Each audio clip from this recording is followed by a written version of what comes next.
આજે world pharmacy day છે અને તે ઉપલક્ષમાં વડોદરામાં જે ફાર્મસી ભણતા જે વિદ્યાર્થીઓ છે તે કમાટીબાગ આવ્યા છે અને અલગ અલગ તરીકેથી પ્લે કરીને લોકોને ઘણા બધી વસ્તુઓ પર અવેરનેસ લાવી રહ્યા છે. અહીંયા કેમ્પ પણ ચાલી રહ્યો છે. આપણી સાથે આ તમામ જે વિદ્યાર્થીઓ છે તેની સાથે વાતચીત કરીશું આજના દિવસ વિશે અને આજના કાર્યક્રમ વિશે.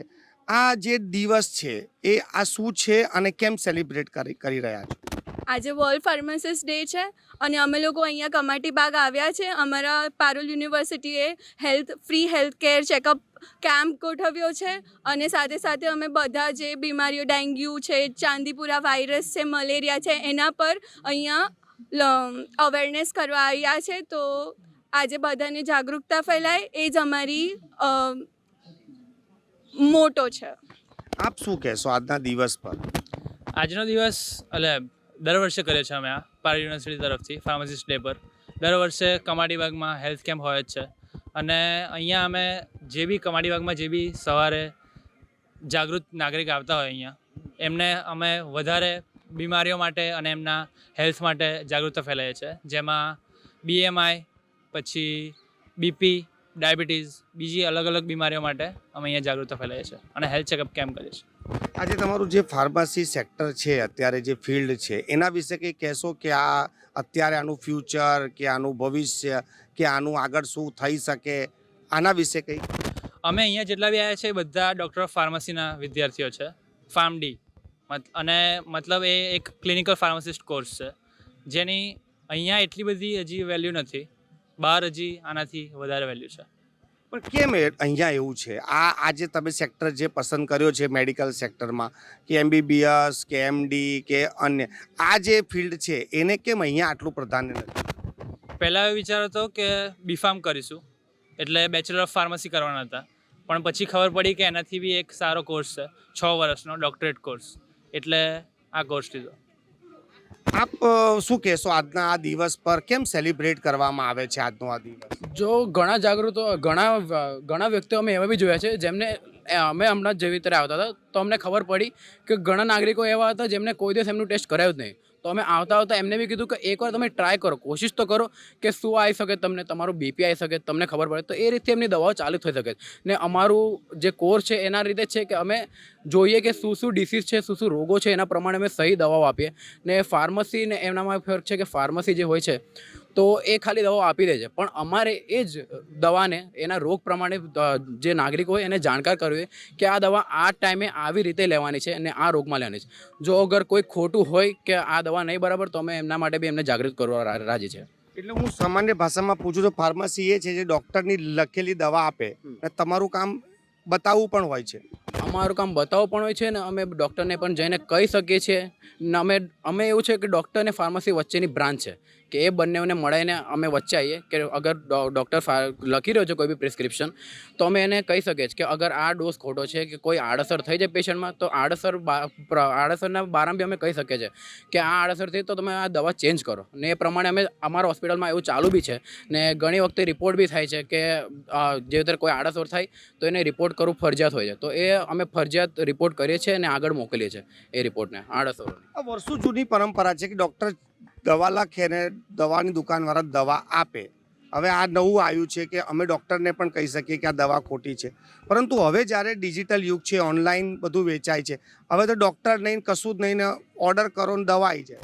તો એના લીધે તો વધારે હવે સાઈડ ઇફેક્ટ એ દવાના લીધે હવે વધારે ફેલાઈ રહી છે. એટલે અમે એ જ બધાને જણાવવા માંગીએ છીએ કે તમે ઓનલાઈન યુટ્યુબ પરથી કે ગૂગલ પરથી સર્ચ કરીને જાતે દવા ના લો, ડૉક્ટર સાથે સંપર્ક કરો. ડૉક્ટર સાથે સંપર્ક કરીને ફાર્મસીના સ્ટોર પર જઈને દવા લો. તમે તમારી જાતે જઈને દવા લેશો તો એની આડઅસર વધારે જ થશે. તો આજે જે તમે જેટલું પણ અહીંયા આગળ લોકોને જાગૃતતા લાવી રહ્યા છો, આ વસ્તુનો કોઈ પ્લે છે કે ઓનલાઈન દવાની ખરીદી ના કરીને દુકાન પરથી લેવી? હા, એનો એ જ પ્લે છે કે અમે લોકોને જાગૃત કરીશું કે તમે લોકો અમે આવડે થોડા દિવસ પહેલાં ફાર્માકો વિજિલન્સ વીક બી ઉજવ્યો હતો અમારા પારુલ યુનિવર્સિટીમાં. એનો મેઇન મોટો એ જ હતો કે લોકોમાં જાગૃતતા ફેલાવી કે તમે જાતે જે દવાઓ લો છો તે ના લો, ડૉક્ટરનો સંપર્ક કરો અને પછી દવા લો. એટલે જાતે દવા લેવું અલગ વસ્તુ છે, પરંતુ સરકારની પોલિસી છે કે ઓનલાઈન પ્લેટફોર્મોને જ્યારે પરમિશનો આપી ત્યારે લોકો હવે ઓનલાઈન દવા લે છે, જેમાં કોઈ ડૉક્ટર નથી ને સામે કોઈ ચેક પણ નથી કરતું. તો આનો ઘણા વિરોધ પણ ફાર્મસી સેક્ટરમાં થયો છે કે આ ડાયરેક્ટ બાયપાસ થઈ ગયા ફાર્મસી.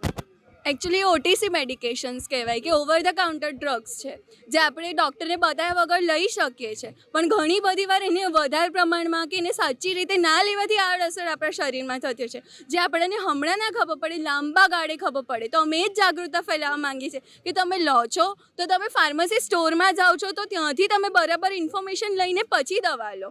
આમનામ સ્વ દવા ક્યારે બી ના લેવી જોઈએ.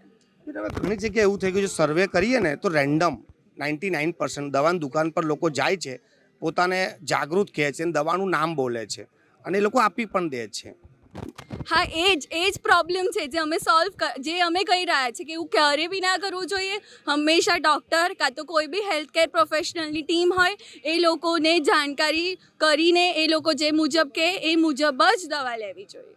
પણ ફાર્મસીમાં કામ કરતા જે લોકો છે એ લોકોએ પણ જાગૃત થવું જોઈએ કે ડૉક્ટરની ચિઠ્ઠી વગર દવા ના આપવી, પણ લોકો આપી જ રહ્યા છે. 99% દુકાનોમાં આજે આવું થઈ રહ્યું છે.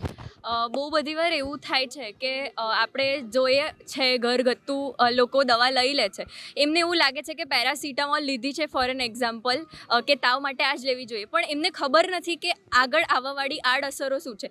બહુ બધા એવા પણ લોકો હોય છે જેમની પહેલાંથી દવા ચાલતી હોય છે અને એમને નથી ખબર કે હવે મને તાવ આવ્યો છે તો મારે પેરાસિટામોલ લેવી જોઈએ કે બીજી કોઈ દવા લેવી જોઈએ, જેનાથી આડઅસરો થાય છે. અને બહુ બધી આડઅસરો એવી પણ છે જે આપણને ખબર નથી કે 2 દવા લેવાથી એ આડઅસર થઈ શકે કે ના થઈ શકે. તેના જ માટે અમે એક બ્રિજ છે એક ડૉક્ટર અને એક ફાર્માસિસ્ટ વચ્ચે જે કહેવા માંગીએ છીએ કે કોઈ પણ દવા જ્યારે તમે લો તો હંમેશા ફાર્માસિસ્ટને પણ પૂછો, ડૉક્ટરને પૂછો. પ્રિસ્ક્રિપ્શન વગર આ દવા બિલકુલ ના લેવી જોઈએ, જેનાથી અગર તમારી કન્ડિશન ખરાબ છે તો એ વધારે ખરાબ થવાના પૂરેપૂરા ચાન્સીસ છે. તો અમારી એક એ જ રિક્વેસ્ટ રહેશે કે તમે હંમેશા પ્રિસ્ક્રિપ્શન વગર કોઈ પણ દવા લેશો નહીં, જેનાથી તમારી કન્ડિશન્સ વધારે બગડી શકે છે. ખૂબ ખૂબ આભાર અને આજના દિવસની તમને ખૂબ ખૂબ શુભકામનાઓ. આ વિદ્યાર્થીઓ છે અને હાલ કમાટીબાગ આવીને લોકોને ઘણું અવેર પણ કરી રહ્યા છે અને અમારા માધ્યમથી પણ આજના દિવસે તે લોકોને અવેર કરી રહ્યા છે કે કોઈ પણ દવા લેતા પહેલાં ડૉક્ટરની સલાહ લેવી જરૂરી છે. પોતે કોઈ પણ પ્રકારની દવા લેવાથી અસર કરતાં આડઅસર વધુ થઈ શકે છે. કેમેરામેન પ્રદીપ ચોબે સાથે મનોજ શર્મા, UTC ન્યૂઝ.